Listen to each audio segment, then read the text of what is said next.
जय हिंद एवरीवन, वंदे मातरम। तो आज है आपके लिए मॉक नंबर 6 और ये बड़ा इंपॉर्टेंट होने वाला है रोज की तरह। बिना टाइम वेस्ट करते हुए स्टार्ट करते हैं आज की अपनी ये वीडियो। पहला क्वेश्चन आपके सामने सिनोनिम्स का है। अबेंडन का सिनोनिम क्या होगा? तो आपके सामने 4 ऑप्शन होते हैं, try, join, keep, with, forsake. तो अबेंडन का मतलब होता है बेसिकली किसी चीज को छोड़ देना, फॉरसेक कर देना, लीव कर देना, क्विट कर देना, रिनाउंस कर देना, एब्निगेट कर देना। तो आपका जो आंसर सही होगा वो क्या हो जाएगा? Your answer will B D. बात करते हैं हम लोग अगले क्वेश्चन की। अगला क्वेश्चन हमारे सामने एब्डिकेट। एब्डिकेट का मतलब भी होता है किसी अधिकार को छोड़ देना। मान लीजिए आप राजगद्दी पे राजा हैं तो आपने उसको सिंहासन को छोड़ दिया, वो हो गया एब्डिकेट। याद कर लीजिए, ए बड़ी कैट। अब बड़ी कैट ने अपना सिंहासन छोड़ दिया है, अब वो कह रही है कि भैया मैं अपना सिंहासन छोड़ रही हूं, तो एब्डिकेट याद कर लेंगे आप। उसके लिए आप लिख देंगे यहां पर अबेंडन। तो अबेंडन का मतलब भी क्या हो जाएगा? छोड़ देना, त्याग देना, रिलिंक्विश कर देना, फॉरसेक कर देना। तो कहीं ना कहीं दोनों वर्ड एक दूसरे के सिनोनिम्स हैं, बस थोड़े से इनके यूजेस पे डिफरेंस होता है। अगला वर्ड है आपके सामने एब्सोल्यूट। तो एब्सोल्यूट का मतलब होता है कंप्लीट, वो चीज पहले से क्या है? कंप्लीट है, अकॉम्प्लिश्ड है, राउंड है। तो उसके लिए आप वर्ड यूज कर लेंगे एब्सोल्यूट के लिए कंप्लीट। एब्सटेन। एब्सटेन का मतलब क्या होगा? एब्सटेन का मतलब होता है क्या? इंजेस्ट करना, नो, टेक इन, कंज्यूम या रेफ्रेन। तो रेफ्रेन हो जाएगा। एब्सटेन का मतलब पहले समझिए, बचना, किसी चीज से दूर रहना, इवेड होना, एस्केप होना। इसीलिए एस्केप फ्रॉम होता है, एब्सटेन फ्रॉम होता है, रेफ्रेन फ्रॉम होता है। एकॉर्ड माने क्या होता है? एकॉर्ड माने क्या होता है? एकॉर्ड माने आप समझते हैं किसी चीज की सहमति, एकॉर्ड, ठीक है। तो कीप इन कंटेंस आपके लिए वर्ड अच्छा आ जाएगा। तो एकॉर्ड के लिए आप कहीं ना कहीं रिफ्यूजल तो इस्तेमाल नहीं करेंगे, उसके लिए वर्ड आप इस्तेमाल करेंगे कॉन्फेर, ठीक है। क्योंकि डिस नेगेटिव हो गया, रिफ्यूजल भी नेगेटिव हो गया, अपोजिशन भी कहीं ना कहीं नेगेटिव हो गया। तो कहीं ना कहीं अगर आप एलिमिनेट करेंगे तो आपके सामने ऑप्शन ए ही आपको समझ में आएगा। बात करते हैं कुछ इंपॉर्टेंट एडियम्स की। पहला है एट वंस विट्स एंड। जहां पे आपकी भैया बुद्धि खत्म हो जाए, मतलब आप कंफ्यूज हो चुके हैं, बहुत ज्यादा आप प्रिप्लेक्स हो चुके हैं, तो योर आंसर विल बी ए। उसका मतलब हो जाएगा प्रिप्लेक्स, ठीक है। अगले शब्द पे चलते हैं, एट वंस फिंगर टिप्स। किसी की कोई चीज फिंगर ट्रिप पर है, इसका मतलब अरे भैया ये नॉलेज तो आपके उंगलियों पर है, इसका मतलब क्या होता है? उसके पास कंप्लीट नॉलेज है। तो आपका जो आंसर सही हो जाएगा वो क्या हो जाएगा? सी हो जाएगा। अगले क्वेश्चन पे चलेंगे, at the spur of the moment. Spur of the moment का मतलब होता है बहुत ही डिफिकल्ट मूवमेंट। ऑप्शन आपका ए सही माना जाएगा। अगले क्वेश्चन की बात करें, all in all. All in all का मतलब होता है कि मोस्ट इंपॉर्टेंट। आदमी कहता है your father is all in all, आपके पिताजी जब बहुत इंपॉर्टेंट है। ऑल इन ऑल बहुत ज्यादा आप यूज करते हैं तो उसका मतलब होता है most important. Eight close quarters का मतलब क्या होता है? एट क्लोज क्वार्टर्स का मतलब होता है close examinations, live near to each other, live far to each other या इन लव। तो इसका मतलब होता है एट क्लोज एग्जामिनेशंस। तो इसका मतलब हो जाएगा एज क्लोज क्वार्टर्स। अगली बात करते हैं, एग्नोस्टिक किसे कहते हैं? आदमी कहता है कि यू आर एग्नोस्टिक पर्सन। तो एग्नोस्टिक का मतलब क्या होता है? One who is not sure about God existence, one who believes, या one having different style of living, none of ever. तो इसका मतलब हो जाता है नास्तिकवादी। इसका मतलब one who is not sure about God existence, मतलब वो मानता है कि कोई भी ईश्वर नहीं है, उसे कहते हैं एग्नोस्टिक। अगला वर्ड है आपके सामने अल्ट्रुइस्ट। तो आप ध्यान रखिएगा, अल्टर एक रूट होता है, अल्टर का मतलब होता है दूसरा। तो जो दूसरों के लिए सोचता है वो है अल्ट्रुइस्ट, दूसरों के परोपकार की भावना है। A lover of Mankind, a lover of Mankind, ठीक है। तो आंसर आपका क्या हो जाएगा? सी हो जाएगा। अ लवर ऑफ मैनकाइंड के लिए आप फिलैंथ्रोपिस्ट वर्ड भी कहीं ना कहीं इस्तेमाल कर लेते हैं, क्योंकि फिल वर्ड भी लव की तरफ ले जाता है। और जो आपके सामने वर्ड होता है एंथ्रोप, एंथ्रोप कहीं ना कहीं में मैनकाइंड की तरफ ले जाता है। तो lover of mankind is called philanthropist. Amateur का मतलब होता है one who is not having experience, उसके पास एक्सपीरियंस नहीं है। One who does thing for pleasure and not as a profession, चीजों को अपने आनंद के लिए कर रहा, उसका प्रोफेशन नहीं है। One who have all happiness, one who remain sad. तो इसका मतलब हो जाएगा आपका ऑप्शन बी, जो चीजों को एज अ प्रोफेशन ना करता हो बट एज अ प्लेजर करता हो।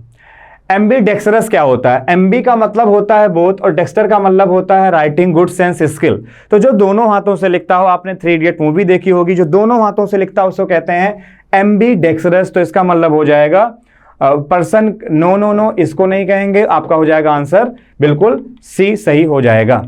बात करते हैं आपके सामने एनार्किस्ट। तो एनार्किस्ट आपके क्या होता है? रिलीजियस पर्सन होता है, person against a particular religion, वो किसी रिलीजन के खिलाफ है। Person who always suspect, one who is out of destroy all government peace and order. तो इसको हम लोग कहते हैं one who is out to destroy all governments peace and order. Your next question is for narration. Narration का question बहुत important है और आप देखिए कि कोशिश है कि बहुत कम समय में आपको बहुत ज्यादा सिखा दूं।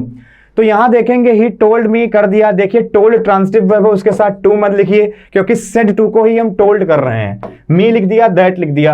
अब कहीं ना कहीं एम को बदलेंगे तो वाज या वर में बदलेगा, विल या एम में नहीं बदलेगा, तो आंसर आपका क्या हो जाएगा, आपका बी हो जाएगा। और आई भी सब्जेक्ट अकॉर्डिंग बदलेगा तो यहां आकर ही हो जाएगा। तो कुल मिलाकर के आंसर आपका बी है, सही है। नेक्स्ट बात करते हैं Sonia said you help my sister. तो सेड को सेड रहने देंगे, सेज नहीं करेंगे। दैट लगा देंगे हम लोग, टू मी नहीं करेंगे, दैट एंड यू अगर बदलेगा तो कहीं ना कहीं आए हो जाएगा। और यहां अगर पास्ट की बात कर रहे हैं तो प्रेजेंट नहीं आने वाला है बाहर, अंदर भी क्या आएगा, पास्ट ही आएगा। तो your answer will be B, आप बी के साथ जाएंगे। देखिए सी जो आपके सामने एक बार देख लेते हैं फटाफट से, बी के साथ नहीं, बी में तो टू मी आ गया, आंसर आपका सी होगा। Sonia said that I helped her sister. Next, they said we can not live without oxygen. तो सेड रहने दीजिए, सेज मत करिए। दैट रहने दीजिए, वी को बदलेंगे तो कहीं ना कहीं दे हो जाएगा। अगर वो दे हो जाएगा तो फिर वी को हटा दीजिए। दूसरी बात, अगर अंदर कैन है, बाहर पास्ट है, तो कुड करने की जरूरत पड़ेगी, कैन रहेगा नहीं। तो आपका आंसर क्या हो जाएगा, आपका आंसर हो जाएगा आपका आंसर ए ही होगा, क्योंकि we can not live without oxygen. ये एक फैक्ट है, आपको ये भी ध्यान रखना होगा, ये एक फैक्ट है। और अगर कभी सेंटेंस में हम किसी फैक्ट की बात कर रहे हैं तो जिस टेंस में है उसी टेंस में लिखा जाएगा, उसको बदलने की नीड नहीं होगी।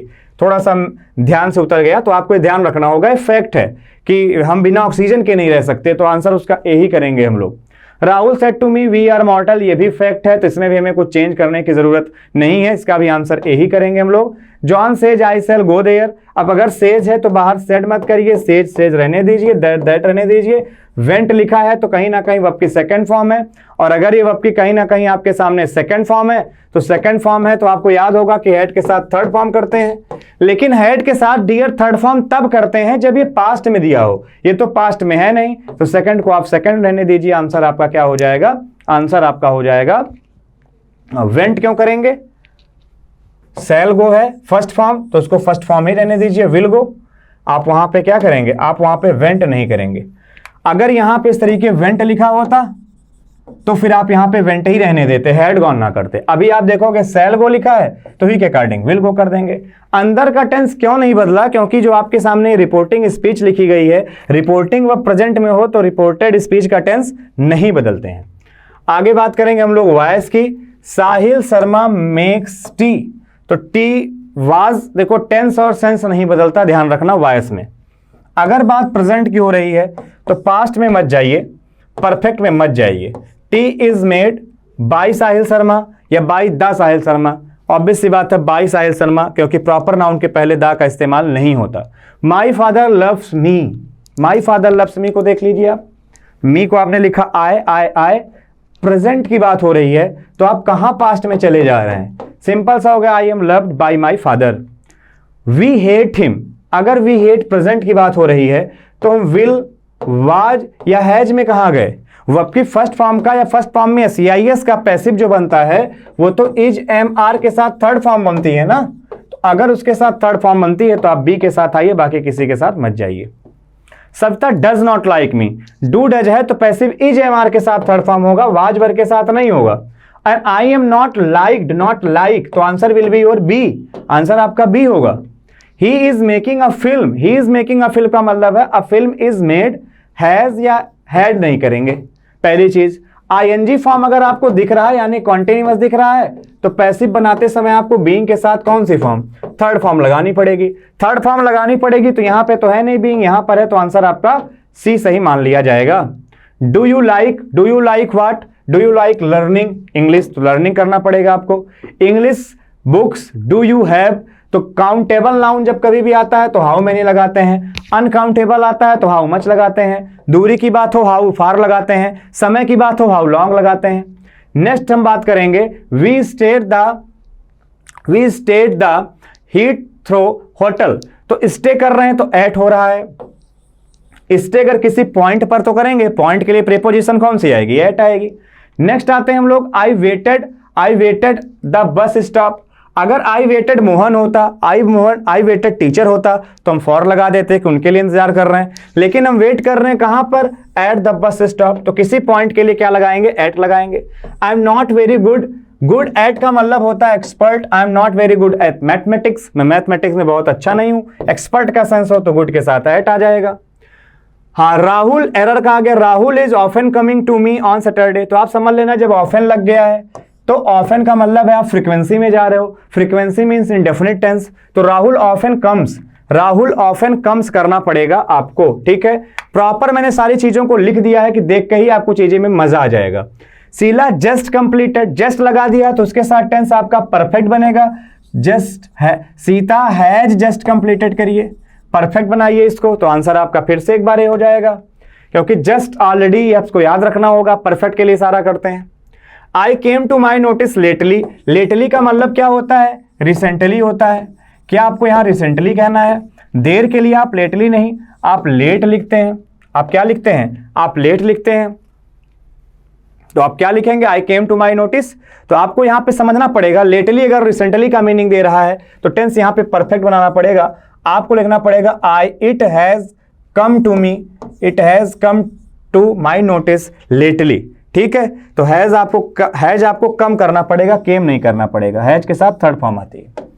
नेक्स्ट आते हैं, if you had scene, had के साथ V3 आ रहा है तो आगे वुड हैव के साथ V3 आ गया, चलो ठीक है। If you had seen yesterday's cricket, I am sure you would have enjoyed seeing our team beat, तो इसमें आपकी कोई भी गलती नहीं है। कई बार लोग कहेंगे यस्टरडेज क्रिकेट आ गया, यस्टरडे आ गया, तो सर यहाँ पे सेकंड फॉर्म लगाइए, नहीं करेंगे।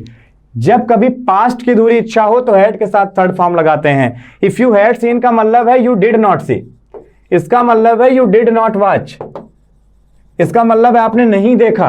पास्ट की दूरी इच्छा के लिए हैड V3 लगाते हैं। कब की बात हो रही है, कल का मैच आपने नहीं देखा, तो हैड V3 बिल्कुल सही माना जाएगा, नो एरर करेंगे।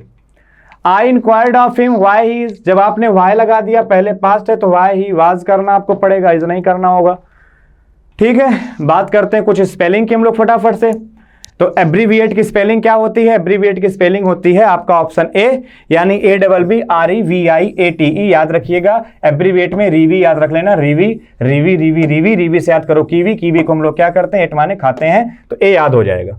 आगे आते हैं, आपके सामने क्या लिखा, एक्सेलरेट की स्पेलिंग क्या होती है, तो एक्सीलरेटर अगर आप ध्यान से समझते हो, गाड़ी में लगता है तो ACC आपको याद कर लेना है।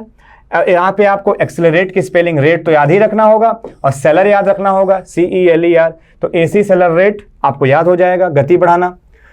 एसेसरी का क्या होता है आपको देखना पड़ेगा, एसेसरी की स्पेलिंग होती है ACCESSARY, तो CCESS आपको ऐसे लिख लेना होगा। आप कोई भी स्पेलिंग लिखो, जैसे आपने यही लिखा, तो आप इसमें कैसे लिखोगे, आप इसके बाहर ऐसे ट्रिक बना लीजिए, ACCESSARY।